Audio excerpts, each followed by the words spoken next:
Hello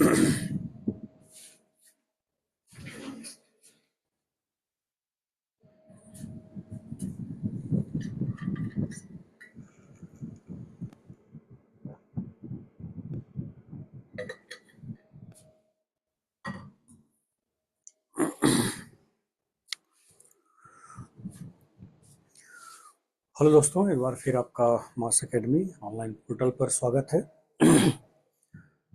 ये video lecture आने में थोड़ा सा डिले इसलिए हुआ कि थोड़ा स्वास्थ्य में दिक्कत आ गई थी। आज हम लोग इसके पहले के लेक्चर को कंटिन्यू करते हुए हम लोग इसके पहले चालकत्व, चालकता, प्रतिरोध, प्रतिरोधकता, इनके बारे में बात किया हुआ था। उसी चालकता को लेकर के यानी कंडक्टिविटी को लेकर के हम लोग बात करेंगे। आगे हम लोग इसको बढ़ाते हैं। जैसा हमने आपको बताया था कि यदि कोई भी चालक हो, उसमें विद्युत धारा के प्रवाह के सहजता को हम नाम देते हैं कंडक्टेंस, चालकत्व। और यह प्रतिरोध के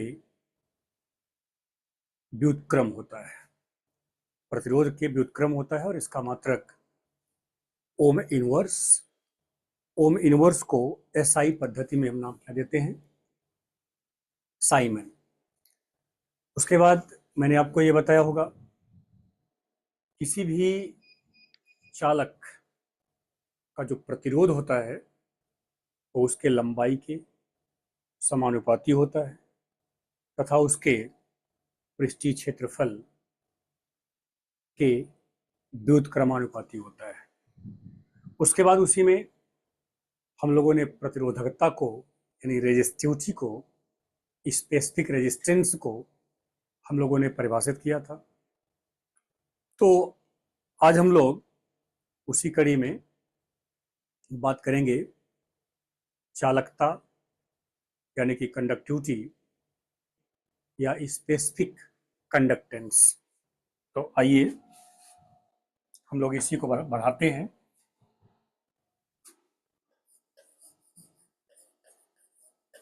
किसी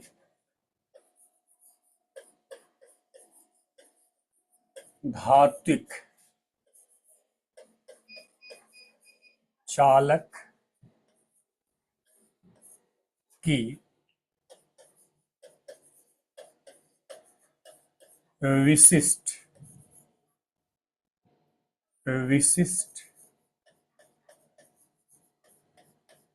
चालकता, धात्विक चालक की विशिष्ट चालकता, इस पर हमें ध्यान देना है कि धात्विक चालक की विशिष्ट चालकता क्या होती है, यानी स्पेसिफिक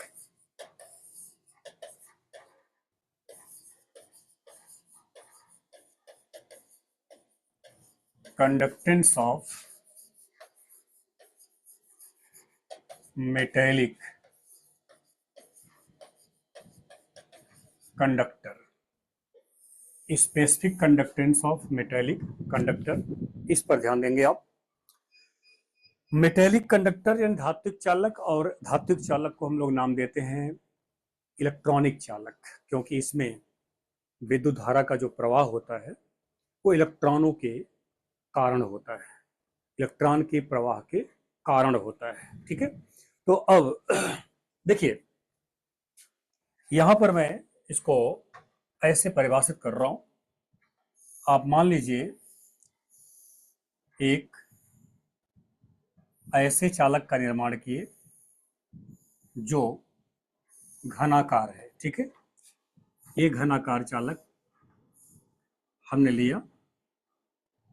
अब इसमें आपको ध्यान क्या देना है, यह जो भाग है, इस भाग को यहां पर, चलो मैं इसको ऐसे दिखा रहा हूं, और इस भाग को ये मैंने दिखा दिया। ये है एनोड और ये है कैथोड। ठीक है, ये मैंने मानने के लिए आपको बोला एनोड और कैथोड, तो ये हमारा हो गया एनोड, ठीक है ना। अगर हम एसआई पद्धति में चले या फिर सीजीएस में बात करें, तो अगर मैं आपसे कहूं इस लंबाई को 1 सेंटीमीटर ले लिया, इसको भी 1 सेंटीमीटर ले लिया, ठीक है, और ऊंचाई भी क्या हो जाए 1 सेंटीमीटर हो जाए, ठीक है। ध्यान समझिएगा इसको, यहां जरा ध्यान देना, यह एनोड है यानी एक इलेक्ट्रोड ये है और दूसरा इलेक्ट्रोड आपका ये है, दोनों के बीच की जो दूरी है कितनी है 1 सेंटीमीटर है, और उसके बाद पृष्ठीय क्षेत्रफल अगर हम बात करें 1 सेंटीमीटर क्या हो गया स्क्वायर हो गया। तो अगर मैं आपसे ये बात कहूं कि इस पूरे घन का जो आयतन है 1 घन सेंटीमीटर है, क्या है 1 घन सेंटीमीटर, किसी धात्विक चालक के 1 घन सेंटीमीटर आयतन की चालकता को विशिष्ट चालकता कहते हैं। फिर सुन लीजिए, 1 घन सेंटीमीटर धात्विक चालक के चालकता को या चालकत्व को कहते हैं हम लोग, चालकत्व को, कंडक्टेंस को विशिष्ट चालकता कहते हैं, या इसे हम सभी लोग स्पेसिफिक कंडक्टेंस या कंडक्टिविटी भी कहते हैं। इसे क्या कहते हैं, कंडक्टिविटी के नाम से भी जानते हैं। तो अब ये धात्विक की बात होगी, ध्यान देना यहाँ पर, ये धात्विक की बात हो गई। धात्विक चालक के लिए सीधा सीधा आपका ये परिभाषा होगा, क्या होगा कि 1 घन सेंटीमीटर आयतन वाले धात्विक चालक के चालकत्व को हम क्या कहते हैं, विशिष्ट चालकता कहते हैं, स्पेसिफिक कंडक्टेंस कहते हैं, या कंडक्टिविटी कहते हैं, ठीक है। तो आए इसका परिभाषा लिखा जाए, 1 घन सेंटीमीटर धात्विक चालक के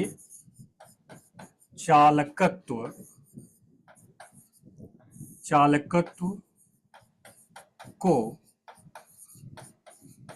विशिष्ट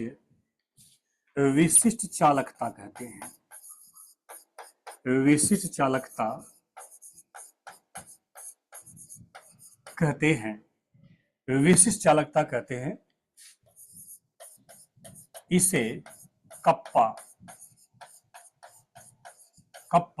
द्वारा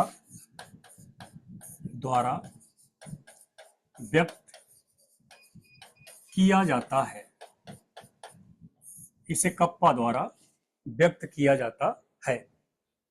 अब ये तो हो गया बहुत ही क्लियर कट आपका कि आपके पास आयतन कितना चाहिए, 1 घन सेंटीमीटर। सुनो जी, अब इसी अगर परिभाषा आपको समझ में आ गया, मतलब आपको समझ में आ गया, तो आप इसे मीटर में भी परिभाषित कर सकते हो। 1 घन मीटर धात्विक चालक के चालकत्व को विशिष्ट चालकता का नाम देते हैं, यानी कि कुल मिलाकर कहने का मतलब जो धात्विक चालक हो उसका आयतन कितना हो 1 घन। अब वो घन का मतलब क्या हुआ, 2 इलेक्ट्रोड का पृष्ठीय क्षेत्रफल 1 सेंटीमीटर स्क्वायर, ठीक है, और उसके बाद यानी जो आपके पास इलेक्ट्रोड है उसका क्षेत्रफल कितना हो जाए 1 सेंटीमीटर स्क्वायर हो जाए, और दोनों इलेक्ट्रोड के बीच, एनोड और कैथोड के बीच की दूरी कितनी हो जाए 1 सेंटीमीटर की हो जाए।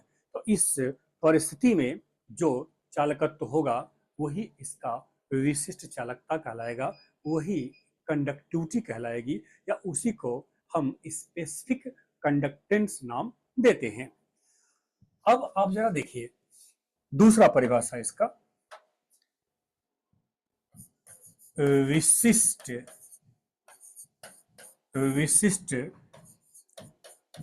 प्रतिरोध के व्युत्क्रम को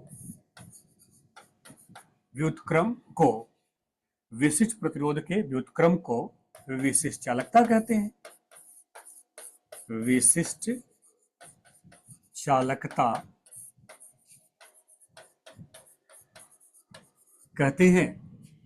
तो इसका मतलब kappa is equal to 1/ρ, kappa is equal to 1/ρ, अब आप जरा देखें, कप्पा इक्वल टू 1/रो आपने लिखा। रो क्या है? विशिष्ट प्रतिरोध है, इसे हम रेजिस्टिविटी प्रतिरोधकता कहते हैं। ठीक है, यानी रो हमारा क्या है? विशिष्ट विशिष्ट प्रतिरोध अर्थात प्रतिरोधकता। प्रतिरोधकता। अब आप देखो जरा, चूंकि R proportional to L upon A होता है, ए होता है, या R is equal to rho L upon A होता है, या रो इज इक्वल टू क्या हो जाएगा? Rho is equal to R into A upon L होगा। ठीक, ये हो गया हमारा समीकरण नंबर 2। अब इसमें अगर रखा जाए, इसलिए कप्पा बराबर क्या हो जाएगा? कप्पा बराबर 1/R into A upon L, यानी हो गया हमारा ये कप्पा बराबर क्या हो जाएगा? L अपान R इंटू ए हो जाएगा। अब L यानी कप्पा इज इक्वल टू क्या होगा? L मतलब हो गया सेंटीमीटर लिया जाए, अगर आप कहते हो तो, या मीटर ले लीजिए, आपके ऊपर डिपेंड करेगा, मीटर ले लीजिए। R का क्या होता है? ओम होता है, और क्षेत्रफल का क्या हो जाएगा? मीटर स्क्वायर हो जाएगा। मीटर आपका एक पावर कैंसिल हुआ, ये हो गया kappa is equal to ohm inverse हो गया, मीटर इनवर्स हो गया। ठीक है, ये kappa is equal to ohm inverse को क्या लिखते हैं? साइमन लिखते हैं, और इधर हो गया आपका मीटर इनवर्स, या लिख सकते हो kappa is equal to siemens centimetre के रूप में, ऐसा भी आपके द्वारा लिखा जा सकता है। ठीक है, सेंटीमीटर के फॉर्म में और मीटर के फॉर्म में। ये आपके पास आ गया विशिष्ट चालकता का मात्रक आपको मिल गया, और विशिष्ट चालकता का हमने आपको मतलब समझा दिया। अब आप जरा देखिए, यहां पर दूसरा, ये तो हम धात्विक की बात किए, और याद रखेंगे धात्विक चालक की विशिष्ट चालकता सदैव स्थिर रहती है, क्योंकि यहाँ किसी भी तरीके के आयन में परिवर्तन नहीं होना है। ये हमेशा इलेक्ट्रॉन की बात आपको करनी है, इलेक्ट्रॉन के कारण यहाँ होती है चालकत्व, इसलिए यह मान हमेशा क्या रहेगा? स्थिर रहेगा। लेकिन अगर वही विद्युत अपघट्ट की बात आप करेंगे, तो हम सभी लोग यहाँ दूसरी हेडिंग लेंगे,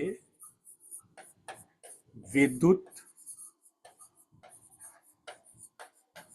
अपघटनी चालक की विशिष्ट चालकता। विद्युत अपघटनी चालक की विशिष्ट चालकता मतलब स्पेसिफिक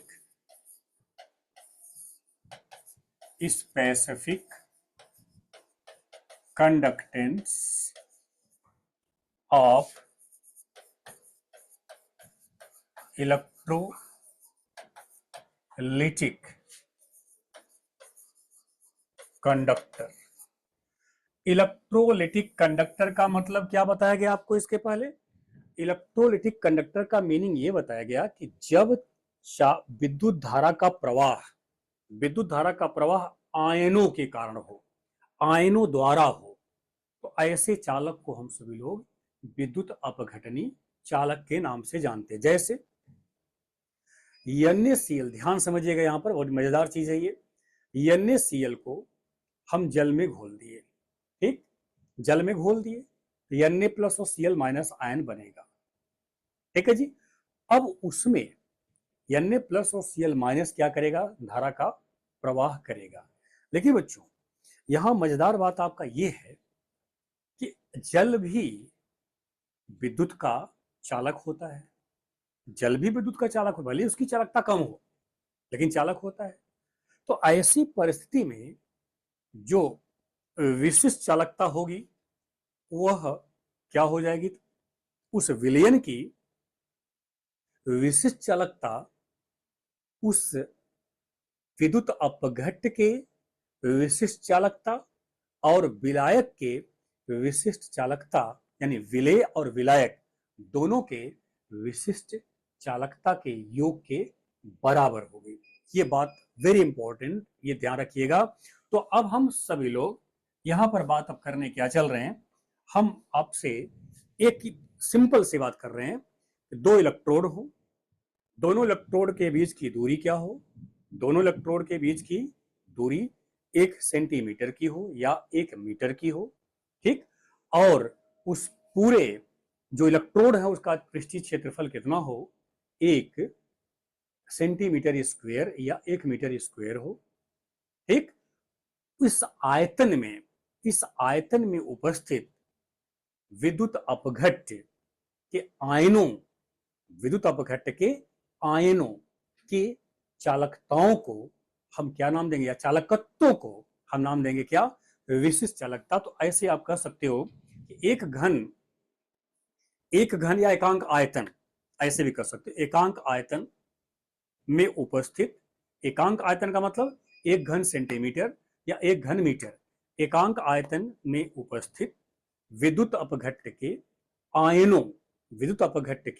आयनों की चालकताओं को हम क्या नाम देंगे, विशिष्ट चालकता नाम देंगे। यहां पर आपको क्या क्लियर रखना है कि आप एक ऐसा सेल बनाओगे, एक ऐसा विद्युत अपघटनी सेल बनाओगे जिसमें दो इलेक्ट्रॉनों के बीच की दूरी 1 सेंटीमीटर या 1 मीटर की हो, ठीक है, और क्षेत्रफल क्या हो, 1 सेंटीमीटर स्क्वायर या 1 मीटर स्क्वायर का हो, और उसमें दोनों इलेक्ट्रोडों के बीच, ध्यान रखना, दोनों इलेक्ट्रोडों के बीच क्या हो, विद्युत अपघट्य हो, दोनों इलेक्ट्रोडों के बीच विद्युत अपघट्य हो, तो उनकी जो चालकता होगी वो कहलाएगी विशिष्ट चालकता।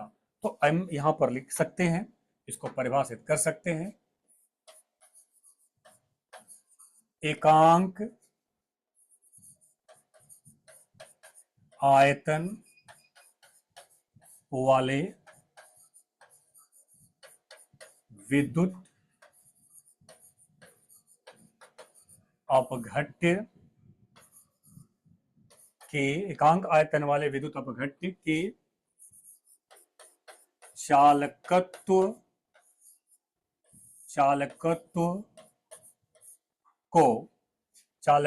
को विद्युत अपघट्य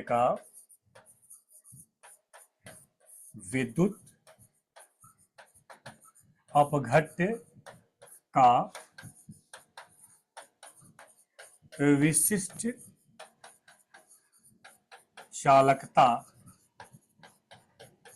कहते हैं, विशिष्ट चालकता कहते हैं,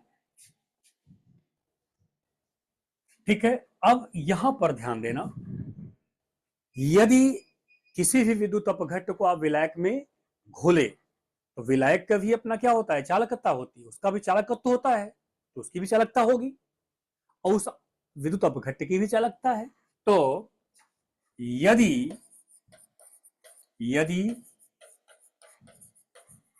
विलायक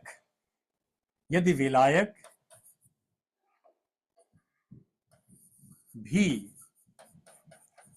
चालक होता है तो कप्पा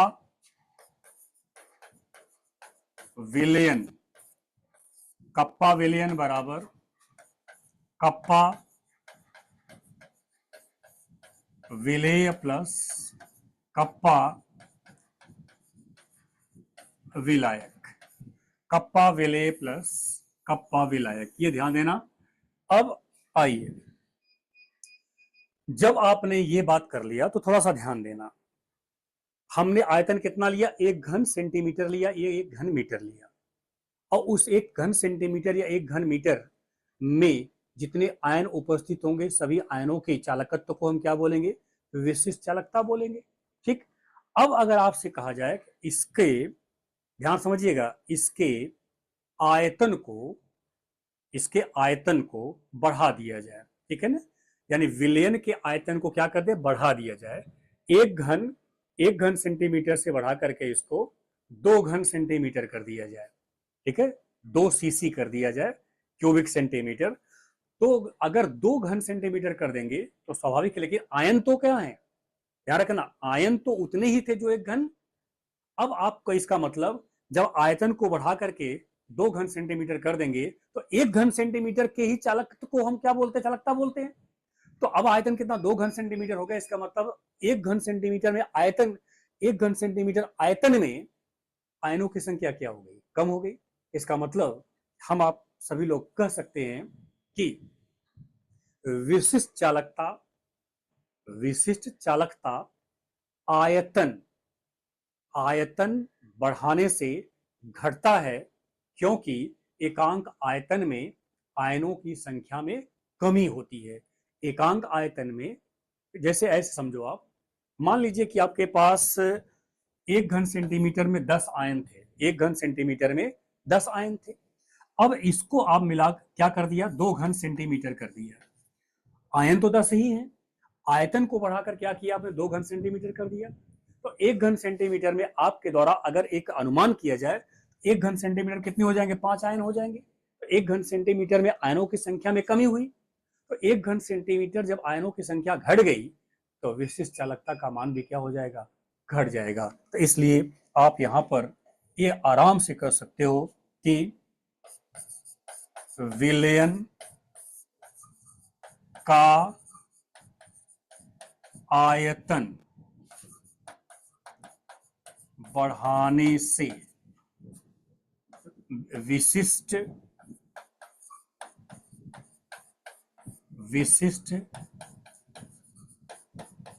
चालकता घटती है, घटती है, क्योंकि, क्योंकि एकांक आयतन में, एकांक आयतन में आयनों की संख्या में कमी होती है, आयनों की संख्या में कमी होती है। ये हो गया आपका, ध्यान रखिएगा। अगर धात्विक चालक है वो स्थिर बना रहेगा, धात्विक चालक है तो स्थिर बना रहेगा, क्योंकि वो घन सेंटीमीटर आपने परिभाषित कर दिया। लेकिन यहां पर क्या है, अगर वो आपका विद्युत अपघटनी चालक है तो एकांक आयतन में आयनों की संख्या, एकांक आयतन में आयनों की संख्या अगर घटेगी तो विशिष्ट चालकता का मान भी घटेगा। तो इस तरीके से आपको ध्यान रखना होगा, विद्युत अपघटनी चालक और धात्विक चालक दोनों की विशिष्ट चालकता के बारे में जो एक्सप्लेनेशन मैंने दिया उसको दिमाग में रखिएगा। अब मेरा सवाल ये है, तो यदि, ध्यान रखना क्वेश्चन है, यदि विद्युत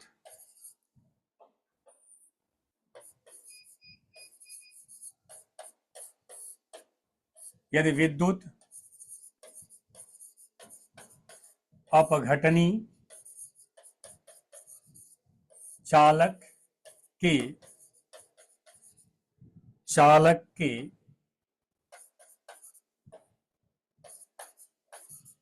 विलयन का आयतन, आयतन 9 गुना, 9 गुना बढ़ा दिया जाए, 9 गुना बढ़ा दिया जाए तो विशिष्ट चालकता, विशिष्ट चालकता कितनी हो जाएगी, कितनी हो जाएगी। आयतन 9 गुना कर दिया जाए, इसका मतलब समझिए, वो ध्यान समझिएगा। अब ये मान लीजिए आपके पास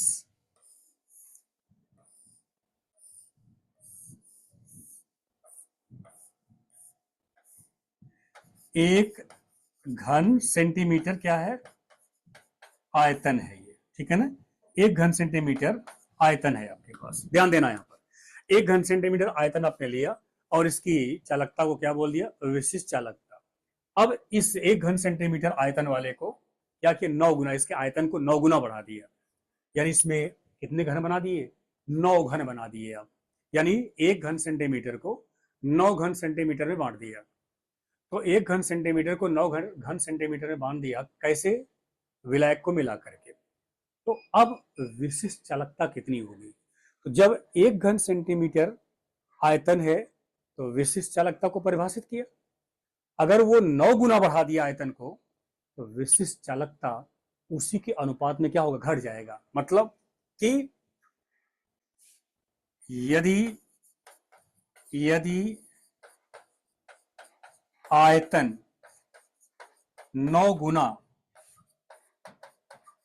बढ़ाया जाएगा तो विशिष्ट चालकता 1/9 हो जाएगी। विशिष्ट चालकता 1/9 हो जाएगी। अब इस तरह का कोई भी प्रॉब्लम आपका हो, आप सॉल्व कर सकते हो।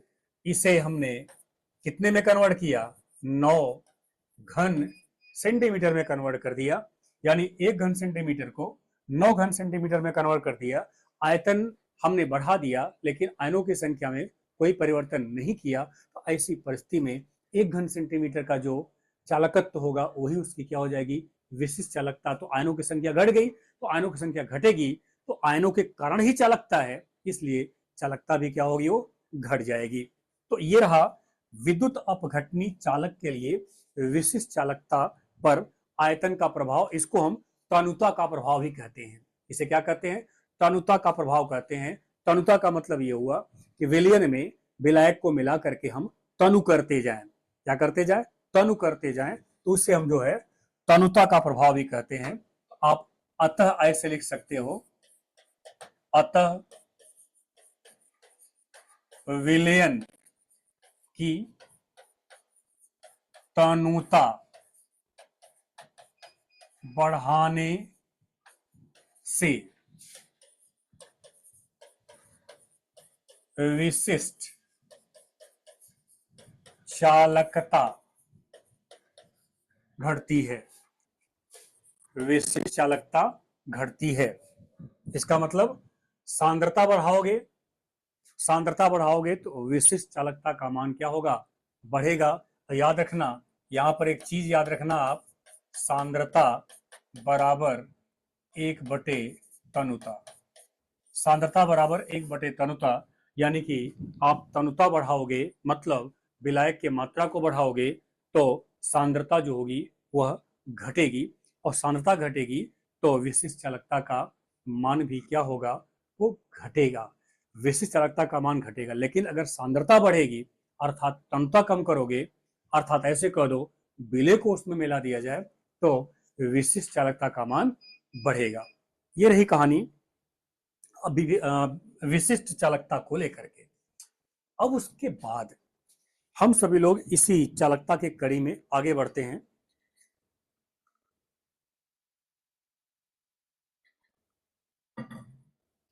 पहले आपको एक छोटी सी बात यहां और बता दें। यहां देखें, हम लोग लेते हैं सेल नियतांक, सेल स्थिरांक कहते हैं उसे, सेल कांस्टेंट।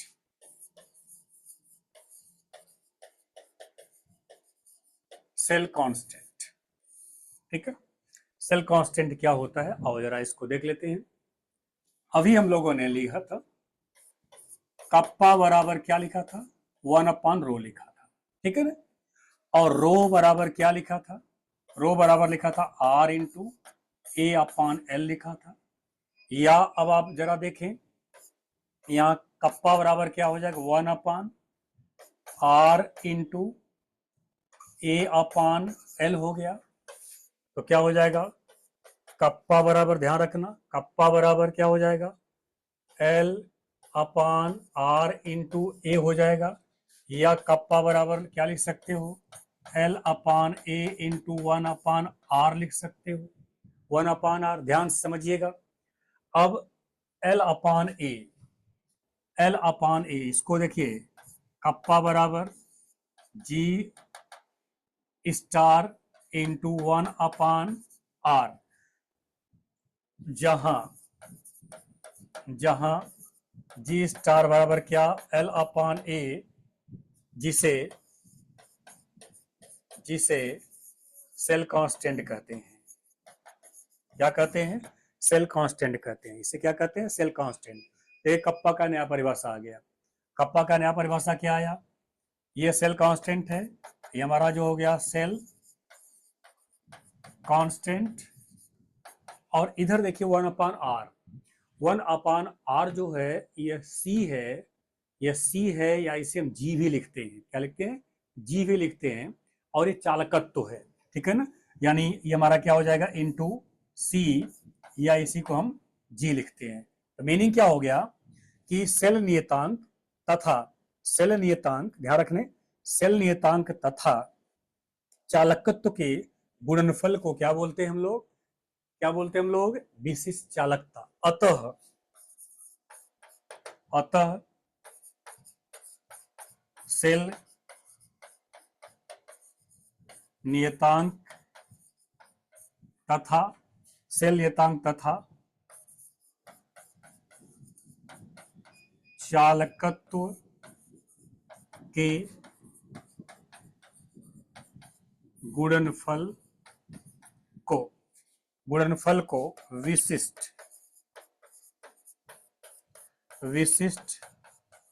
चालकता कहते हैं।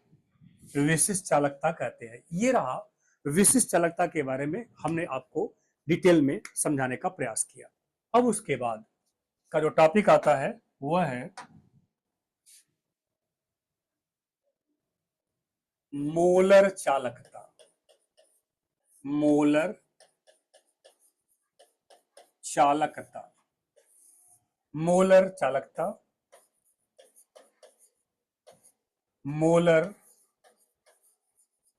कंडक्टेंस, मोलर कंडक्टिविटी, मोलर चालकता। ध्यान देना, बहुत आसान तरीका है, बहुत आसानी से इसको आप परिभाषित कर सकते हो। मोलर मतलब हो गया कि 1 ग्राम मोल विद्युत अपघट्ट। ध्यान समझिएगा, 1 ग्राम मोल, यानी एक मोल ऐसे बोल सकते हो, एक मोल विद्युत अपघट्ट द्वारा उत्पन्न सभी आयनों के चालकत्व को क्या नाम देते हैं? मोलर चालकता नाम देते हैं। ध्यान दीजिएगा, 1 मोल आपके पास विद्युत अपघट्य होगा, उस 1 मोल विद्युत अपघट्य के द्वारा उत्पन्न जितने भी आयन होंगे, सभी आयनों के चालकत्व को हम नाम देते हैं क्या? मोलर चालकता। तो ऐसी स्थिति में जरा सोचिए, आपने 1 मोल लिया, और ये मान लीजिए कि 1 मोल 1 घन मीटर में है या 1 घन सेंटीमीटर में है। 1 मोल 1 घन सेंटीमीटर, इसका मतलब क्या होगा कि मोलर चालकता बराबर विशिष्ट चालकता हो सकती है। कब? जब 1 मोल एकांक आयतन में हो, 1 घन सेंटीमीटर में हो, 1 घन मीटर में हो, तो आप यही कहोगे कि जो मोलर चालकता होगी वो विशिष्ट चालकता के बराबर होगी। लेकिन अगर आप आयतन में वृद्धि करोगे, यदि आप आयतन में वृद्धि करोगे तब क्या होगा? तो आयतन में जब वृद्धि करते जाओगे तो विशिष्ट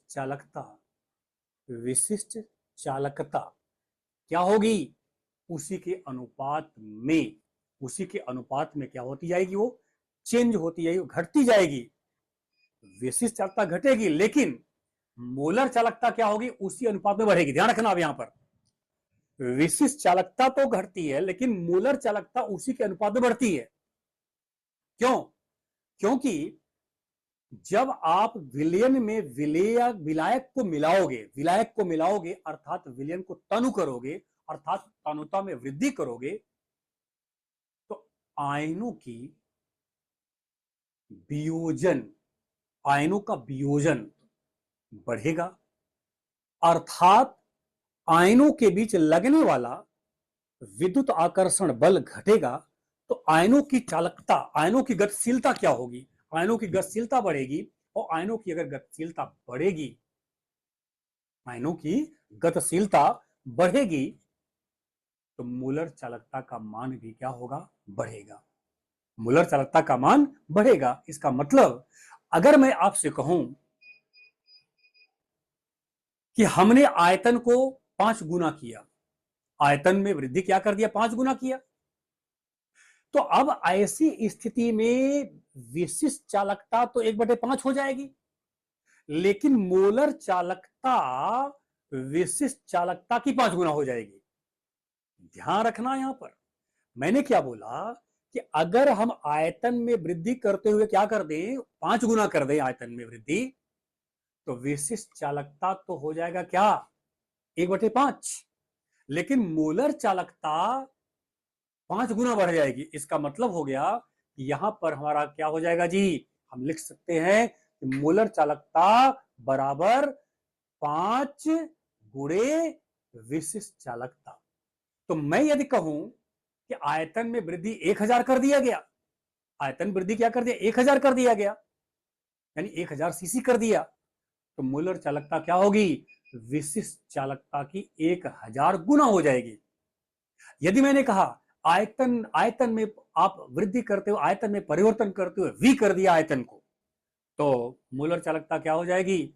मूलर चालकता हो जाएगी कप्पा इंटू वी, अर्थात v गुना हो जाएगी विशिष्ट चालकता की। तो मूलर चालकता का मतलब समझ गए होंगे कि 1 मोल या 1 ग्राम मोल विद्युत अपघट्ट द्वारा उत्पन्न सभी आयनों के चालकत्व को, सभी आयनों के चालकत्व को मोलर चालकता कहते हैं। तो यहां पर आपका 1 ग्राम मोल विद्युत अपघट्य द्वारा उत्पन्न सभी आयनों के चालकत्व को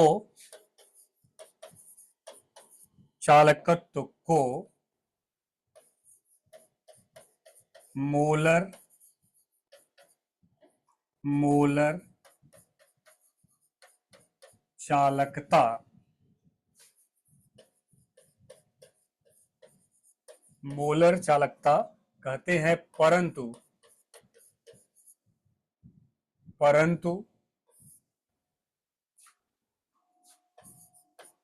2 इलेक्ट्रोडों के बीच की दूरी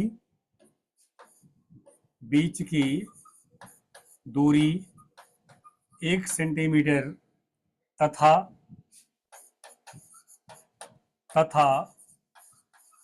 पृष्ठीय क्षेत्रफल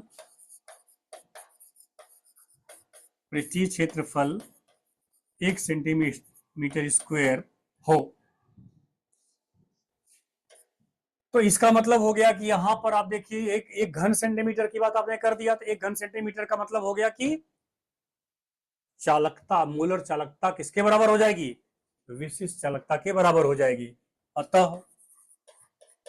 अतः मोलर चालकता को लिखते हैं लैम्डा m बराबर कप्पा बराबर कप्पा। यदि आयतन 1 सीसी से, अभी तक क्या था, 1 सीसी है, सीसी का मतलब घन सेंटीमीटर, ठीक है, क्यूबिक सेंटीमीटर, 1 सीसी से 10 सीसी कर दिया जाएगा तो विशिष्ट चालकता, विशिष्ट चालकता 1/10 हो जाएगी, परंतु मोलर चालकता 10 कप्पा हो जाएगा।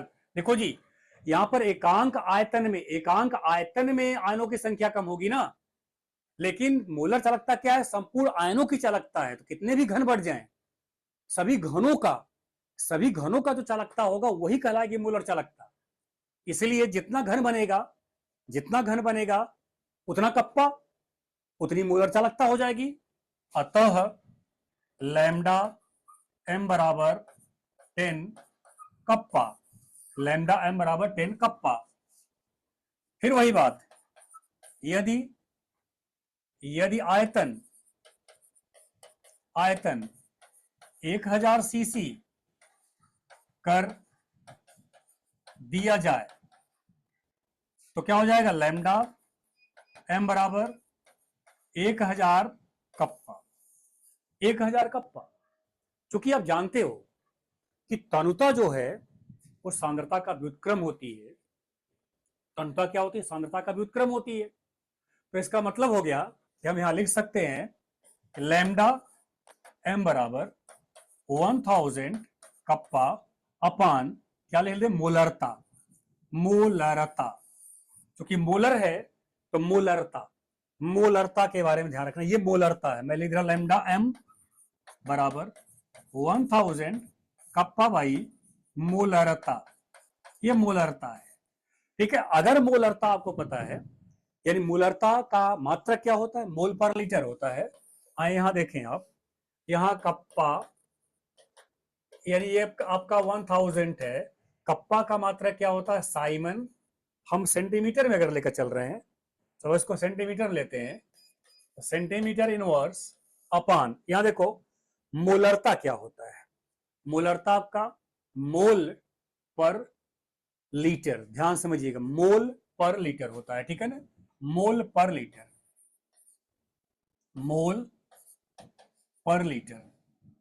तो मोल पर लीटर का मतलब हो गया कि 1 लीटर में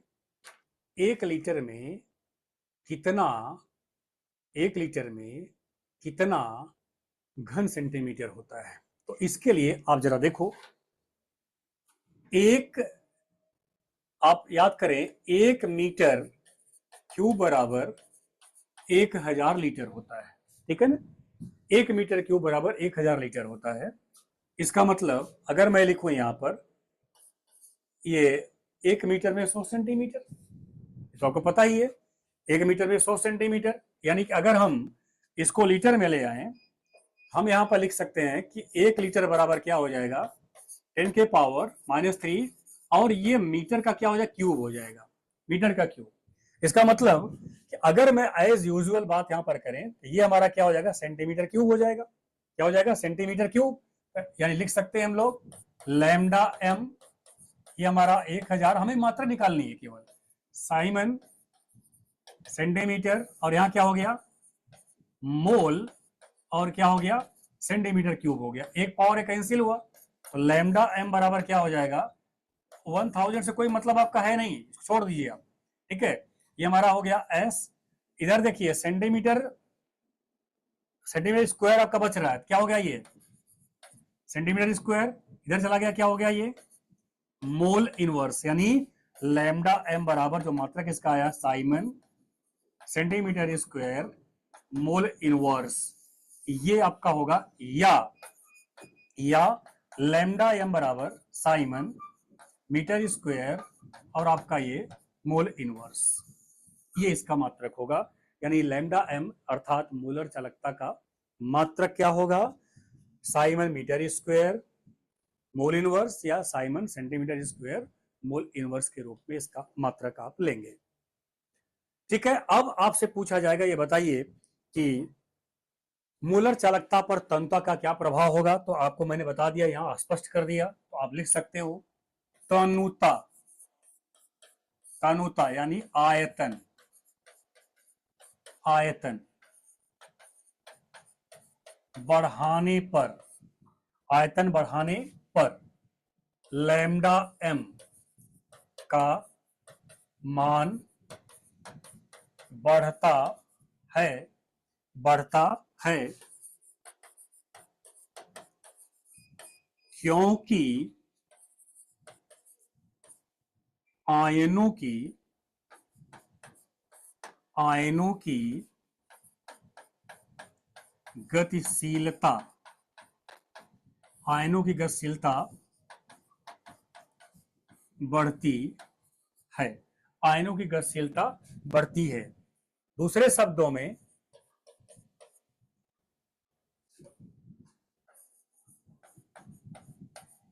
दूसरे शब्दों में आयनों, आयनों का वियोजन, वियोजन बढ़ता है, आयनों का वियोजन बढ़ता है, इसलिए, इसलिए लैम्डा एम भी बढ़ता है।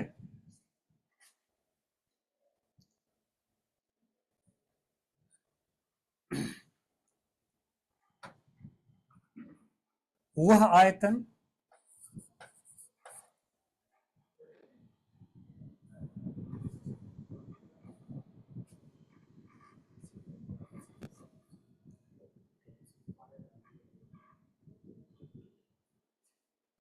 वह आयतन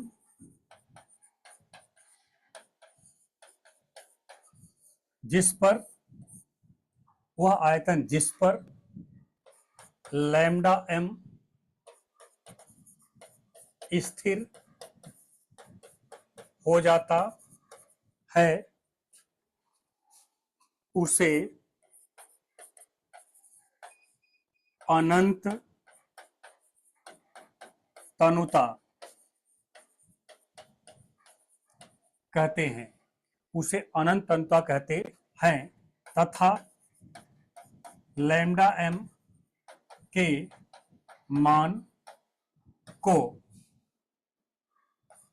सीमांत, लिमिटिंग, सीमांत लैम्डा एम कहते हैं। इसे लैम्डा एम नॉट या लैम्डा एम इनफाइनाइट द्वारा, द्वारा व्यक्त किया जाता है, व्यक्त किया जाता है। ये रहा आपका, हम लोगों ने मोलर चालकता की बात की। और ध्यान रखना, मोलर चालकता फिर से एक बार सुन लीजिएगा कि एक मोल, एक ग्राम मोल या एक मोल, एक ग्राम अणु जिसको बोलते हो आप, एक ग्राम पदार्थ, एक ग्राम पदार्थ, एक मोल पदार्थ, तो एक मोल विद्युत अपघट्य द्वारा उत्पन्न जितने भी आयन होते हैं, सभी आयन की चालक को हम लोग नाम देते हैं मोलर चालकता। इसलिए आपको ध्यान रखना होगा, पूरे की चालकता, पूरे की चालकता जो होगी, यानी एक मोल की चालकता, चालकत्व जो होगा वो होगा मोलर चालकता, मोलर कंडक्टेंस, मोलर कंडक्टिविटी। इसलिए आयतन में जब आप वृद्धि करेंगे, आयतन में वृद्धि करेंगे तो विशिष्ट चालकता तो घटेगी, लेकिन मोलर चालकता उसी के सापेक्ष बढ़ेगी। जितना गुना आप आयतन करते जाओगे, चालकता, मोलर चालकता उतनी ही बढ़ती जाएगी, क्योंकि आयनों की संख्या तो वहां पर पूरे आयनों को लेना है, लेकिन सबसे स्पष्ट बात ये रखनी है, जब आप तनुता को बढ़ाओगे तो आयनों के बीच लगने वाला विद्युत आकर्षण बल वो घटेगा, अर्थात उनका वियोजन होगा, और वियोजन होने से उनकी आयनिक गतिशीलता क्या होगी, बढ़ेगी, और आयनिक गतिशीलता बढ़ने से चालकत्व भी बढ़ेगा। इसलिए कहा जाता है कि मोलर चालकता का मान तनुता बढ़ाने से बढ़ता है, अर्थात सांद्रता बढ़ाने से घटता है, सांद्रता बढ़ाने से घटता है। और तनु करते जाओ, तनु करते जाओ, तनु करते जाओ, एक ऐसी अवस्था आएगी कि लैम्डा एम का मान एक सीमांत पर पहुंच जाएगा, एक लिमिट पर पहुंच जाएगा, उसके बाद उसके मान में कोई परिवर्तन नहीं होगा। तो जिस तनुता पर लैम्डा एम लिमिट में आ जाता है, सीमांत हो जाता है, उसे हम अनंत तनुता कहते हैं। और अनंत तनुता पर लैम्डा एम को हम सभी लोग लैम्डा एम नॉट या लैम्डा एम इनफाइनाइट के रूप में व्यक्त करते हैं। अगर आपको मोलर चालकता का कॉन्सेप्ट समझ में आ गया, मोलर चालकता दिमाग में बैठ गया, तो इसी तरीके से एक होता है तुल्यांक, ग्राम तुल्यांक चालकता।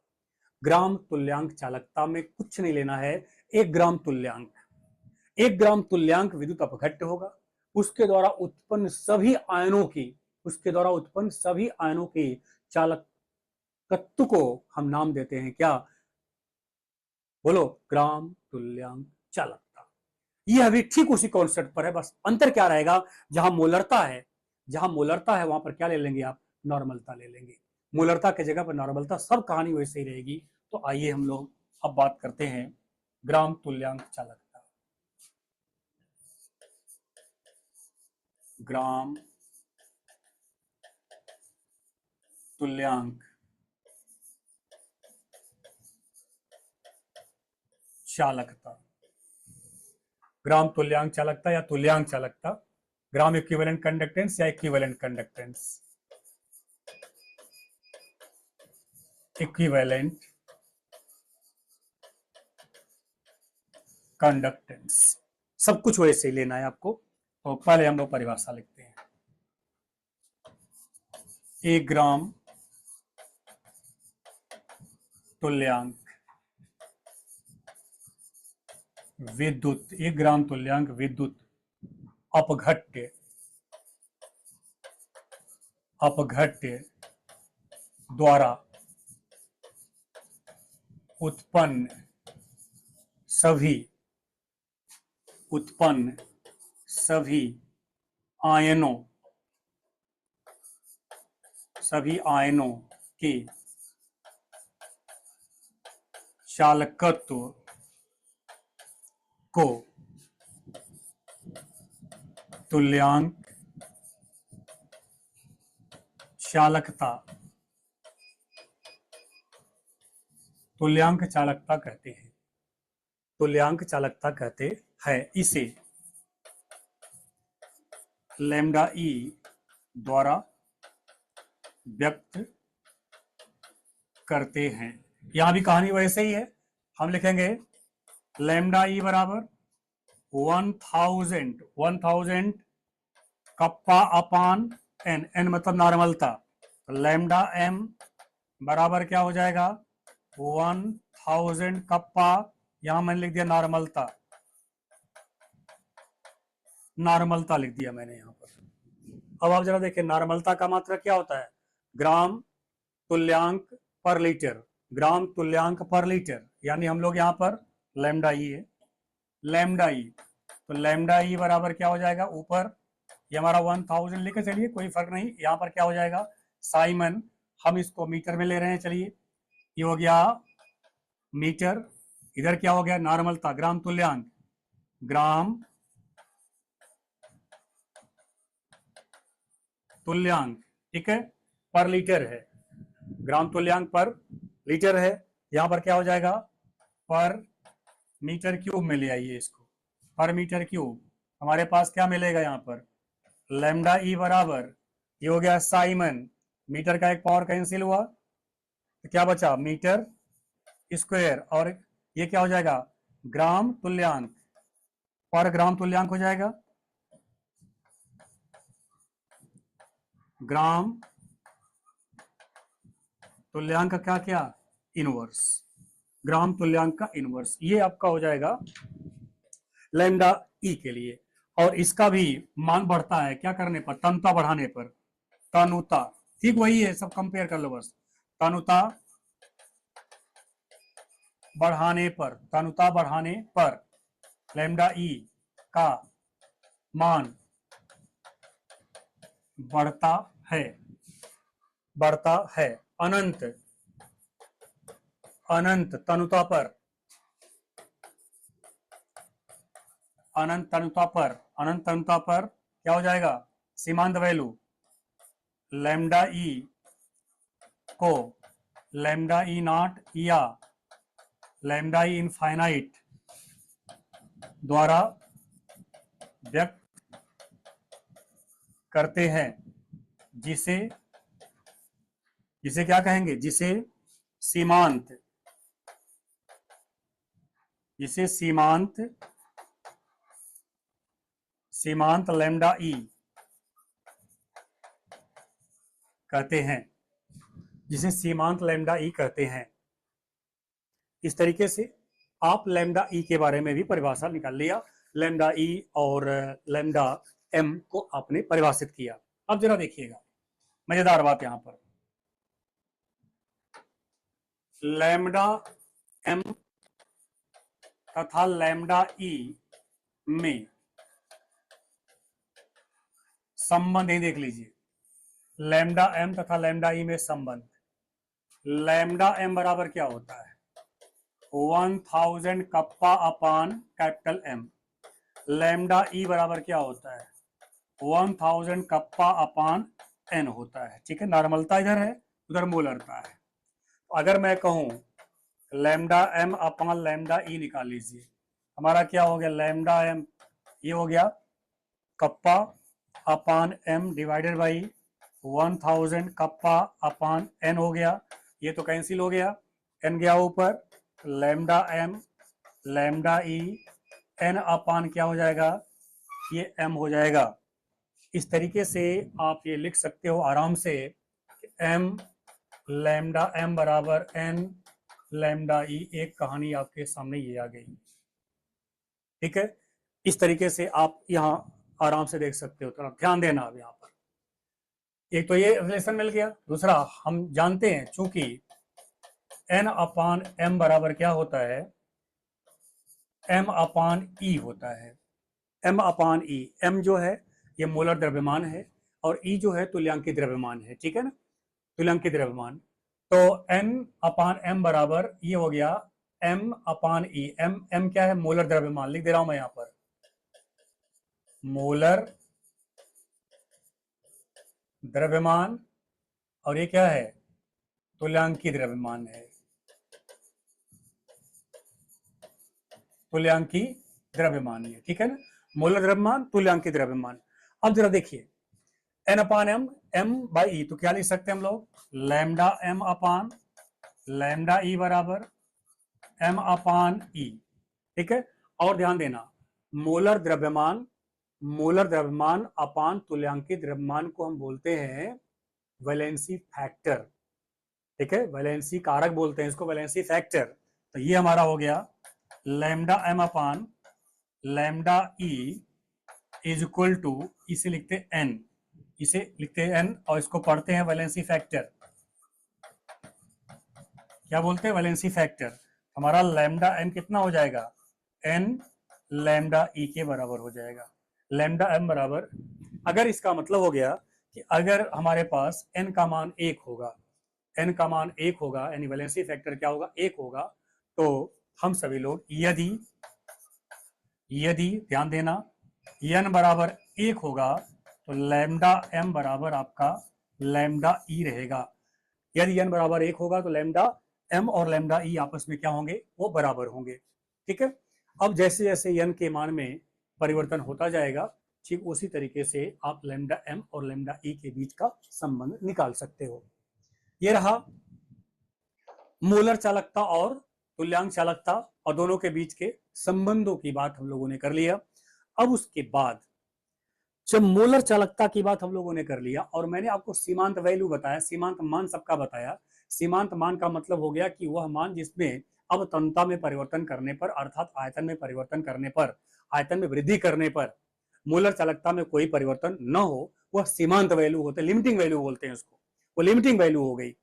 तो अब लिमिटिंग वैल्यू अगर आपको मिल गई किसी भी विद्युत अपघट्य के लिए, तो इसका मतलब क्या हो गया कि विद्युत अपघट्य के सभी आयन जो होंगे वो इंडिपेंडेंट होंगे, उनकी गतिशीलता जो होगी वो स्वतंत्र होगी और उसमें किसी भी आयन का एक दूसरे के लिए कोई इंटरफेरेंस नहीं होगा, कोई वहां पर बाधित नहीं होगा।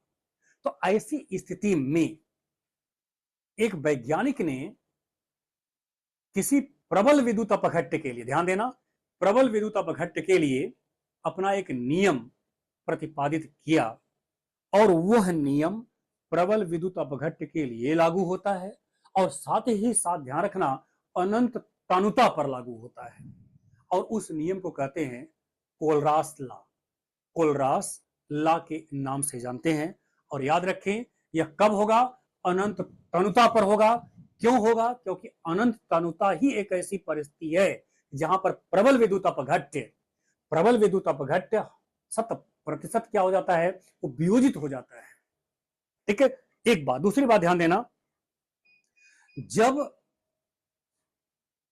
तानुता में वृद्धि करने पर मोलर चालकता या कोई भी चालकता बढ़ती है और तानुता में वृद्धि करने पर यदि इन चालकताओं में बहुत आंशिक परिवर्तन होता है, लगभग क्या कहा जाए, स्थिर रह जाता है, तो इसके आधार पर हम विद्युत अपघट्य को दुर्बल और प्रबल कहते हैं। यदि तनुता बढ़ाने पर चालकत्व में वृद्धि होती है, लगातार वृद्धि होती रहती है, तो हम वहां दुर्बल विद्युत अपघट्य का नाम देंगे। यदि चालकता, मोलर चालकता, ये सब अगर लगभग स्थिर रहते हैं तो ऐसे विद्युत अपघट्य को प्रबल विद्युत अपघट्य का नाम दिया जाता है। ठीक है, अब देखिए आगे।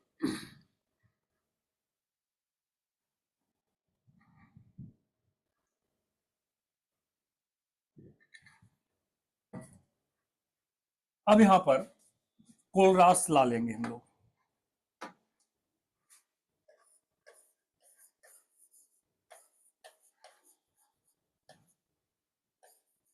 कोलरास ला, कोलरास ला। अब कोलरास ला कब लागू होगा? अनंत तन्यता पर लागू होगा। यह नियम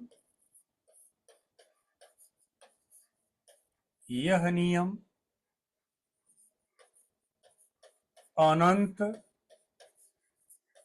तनुता, इनफाइनाइट डाइल्यूशन, अनंत तनुता पर प्रबल विद्युत अपघट्य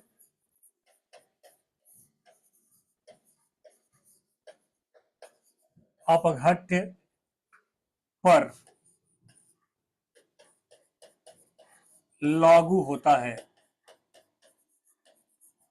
लागू होता है। इस नियम के अनुसार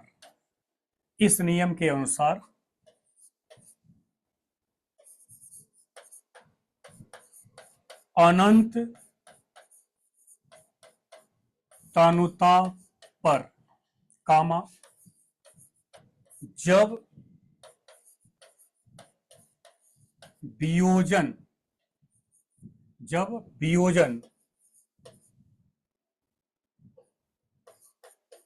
पूर्ण हो जाता है, अनंत तानुता पर जब वियोजन पूर्ण हो जाता है, किसी प्रबल विद्युत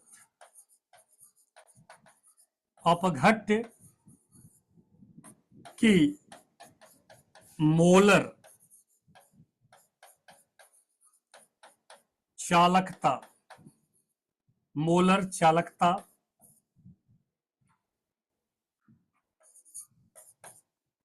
उसके द्वारा उत्पन्न सभी आयनों के मोलर चालकताओं के योग के बराबर होता है। योग के बराबर होता है, यह है। यानी तनुता क्या हो? अनंत हो। अनंत तनुता पर होता क्या है? पूरा का पूरा वियोजन, अर्थात सब आयन मुक्त अवस्था में गतिशील होते हैं। ऐसी परिस्थिति में प्रबल विद्युत अपघट्य का मोलर चालकता उसके द्वारा उत्पन्न सभी आयनों के मोलर चालकताओं के योग के बराबर होता है।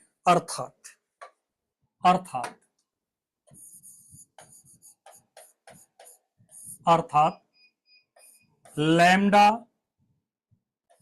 एम इनफाइनाइट अनंत बराबर क्या लिखेंगे? Lambda M cation plus lambda M anion. ये हो गया एक साधारण सा परिभाषा, गणितीय परिभाषा हो गया। यहां पर आपका लैम्डा एम प्लस का मतलब धनायन की सीमांत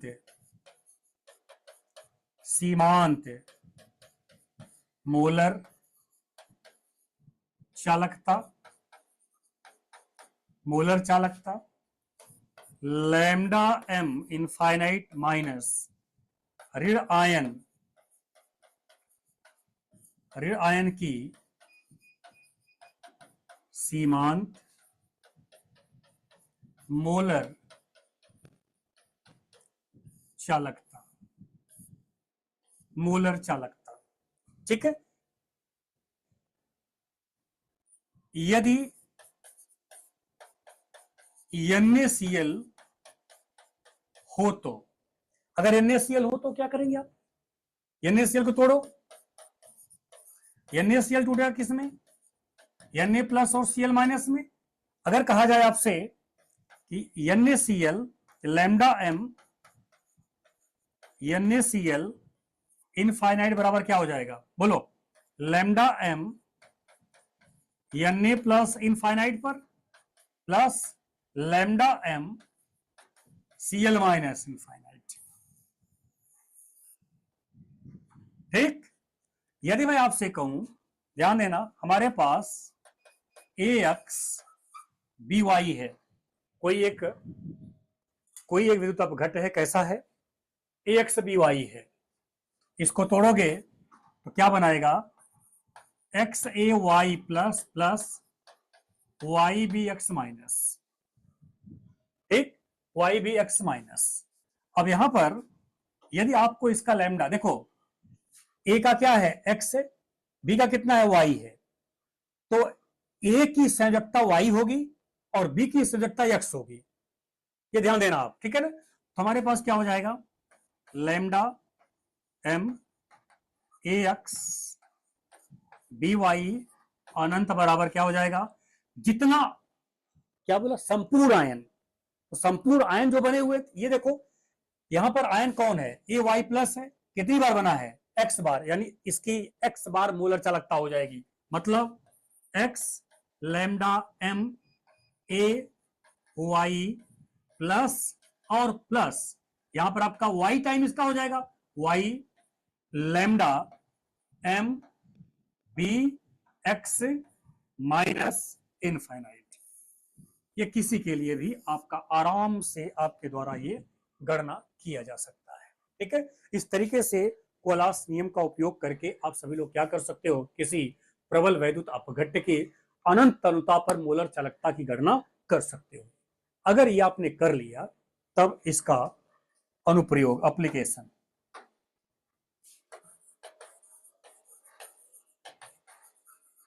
इसी का एप्लीकेशन कोलास लॉ का एप्लीकेशन, कोलास लॉ का एप्लीकेशन, पहला एप्लीकेशन क्या ले सकते हो, दुर्बल विद्युत अपघट्य के अनंत तनुता पर मोलर चालकता की गणना। तो दुर्बल lambda M infinite for weak electrolyte, for weak electrolyte, यानी कि दुर्बल विद्युत अपघट्य के लिए लैम्डा एम इनफाइनाइट की गणना करनी है हमको। ठीक है, तो आइए जरा देखें। माना CH3COOH, अब चूंकि दुर्बल है तो दुर्बल के बारे में ध्यान रखिएगा, ये कभी भी 100% वियोजित नहीं हो सकता, आप कितना भी इसको तनु कर दीजिए, 100% वियोजित नहीं हो सकता। ऐसी स्थिति में सभी आयन यहां मुक्त अवस्था में नहीं बन सकते हैं, इसलिए हम सभी लोग इसका उपयोग यानी इसके मोलर चालकता की गणना प्रयोग द्वारा नहीं करके बल्कि क्या करते हैं, प्रयोग द्वारा हम प्रबल का निकालते हैं और उसकी सहायता से हम दुर्बल का कैलकुलेट करते हैं, दुर्बल का गणना करते हैं। क्या हो जाएगा यहां पर, माना CH3COOH का लैम्डा एन इनफाइनाइट की गणना करनी है। ठीक है, हमारे पास क्या क्या होगा, देखिए हमने लिया प्रबल विद्युत अपघट्य CH3COONA, ठीक है, ये लिया, हमने लिया HCl, हमने लिया NaCl, ये सभी प्रबल विद्युत अपघट्य हैं। ठीक है, इन पर तो कोलास का नियम लग जाएगा। तो आइए हम समीकरण नंबर 1 में लिखते हैं लैम्डा एम HCl इनफाइनाइट बराबर लिखना, क्या लिखेंगे हम, lambda M H plus infinite plus lambda M Cl minus infinite, ये हो गया। दूसरे समीकरण में क्या लिखेंगे, लैम्डा एम देखिए, lambda M CH3COO Na infinite बराबर क्या लिखा जाएगा, lambda M CH3COO plus lambda M Na plus. ठीक है, चूंकि ये टूट कर क्या बनाएगा, CH3CO माइनस और Na प्लस बनाएगा। नंबर 3 लैम्डा एम NaCl बराबर lambda M Na plus plus lambda M Cl minus, ये 3 समीकरण बन गए। ठीक है, देखिए ऐसे ही आपके पास दिया रहेगा और इसी में आपको क्या करना, सेट करना है। हमें क्या चाहिए, CH3COOH चाहिए। CH3COOH में है क्या क्या, CH3CO माइनस है और H प्लस है, ये आप कल्पना कर लो, ये है।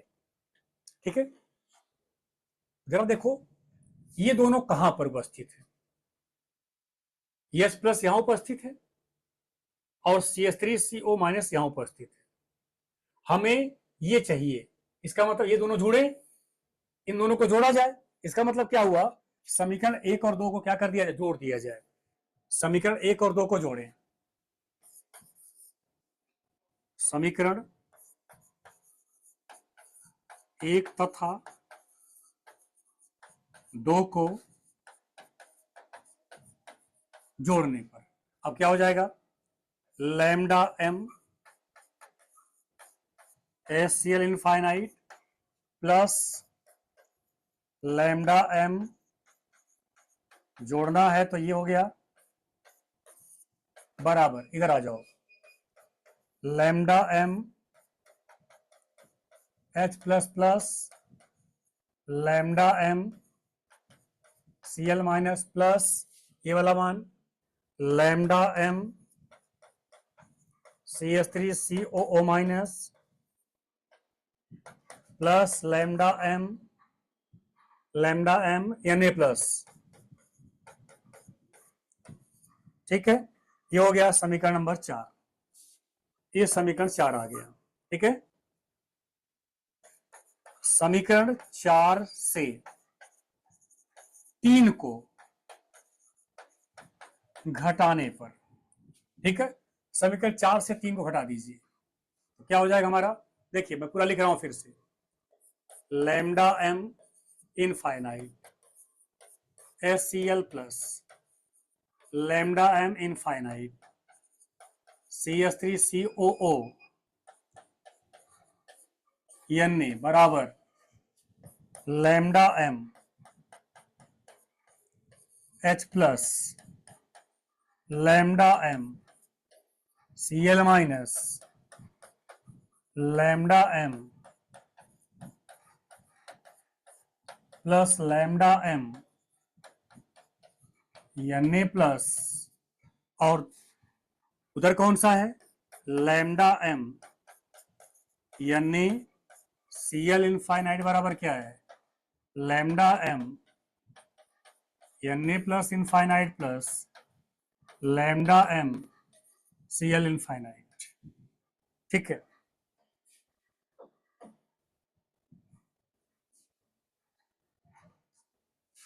क्या करना, घटाना है।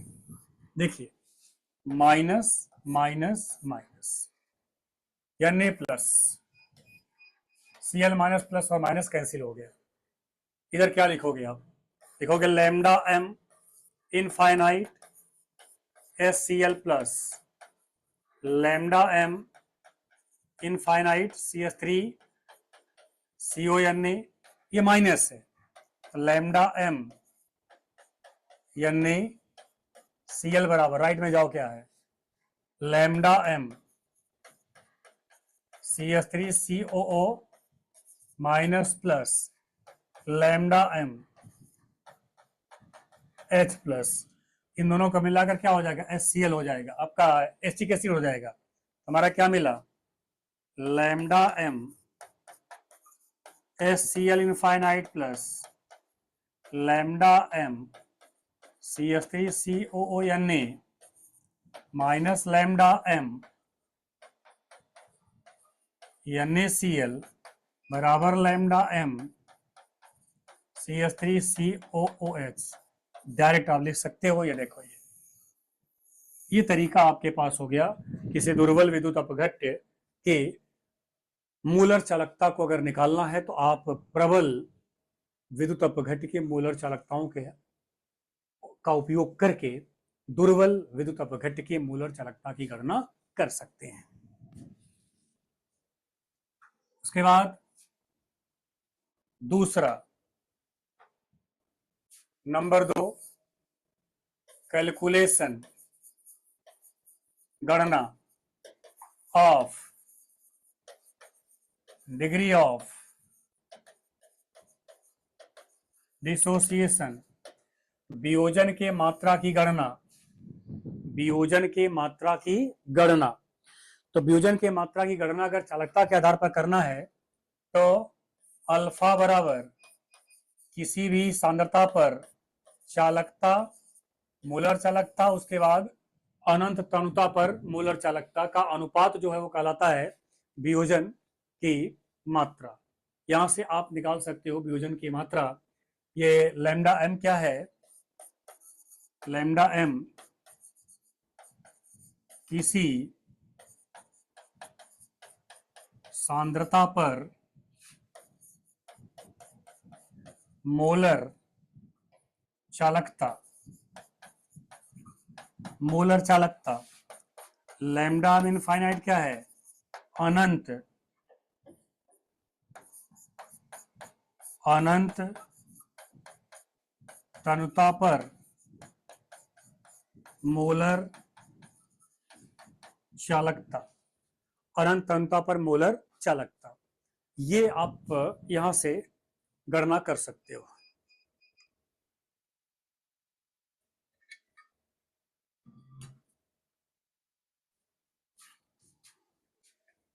ठीक है, अब ये कोलास नियम का उपयोग कर दिया गया।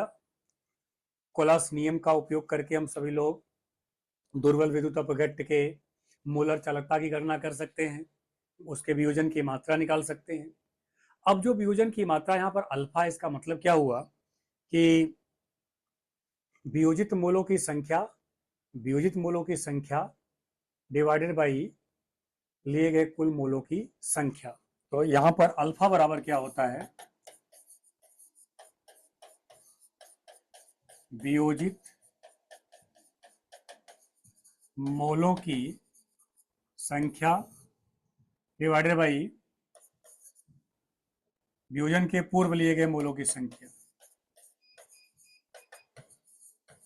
पूर्व लिए गए मोलों की संख्या। ठीक है, इस तरीके से आप सभी लोग अल्फा के मान की गणना भी यहां पर कर सकते हो। अल्फा का मान यहां से भी निकाला जा सकता है। दूसरा, अल्फा का मान निकालने के लिए हम सभी लोग ओस्टवाल्ड के तनुता नियम का भी प्रयोग करते हैं। ओस्टवाल्ड का तनुता नियम, इसका भी उपयोग किया जाता है अल्फा के मान की गणना करने के लिए। ठीक है, तो यहां पर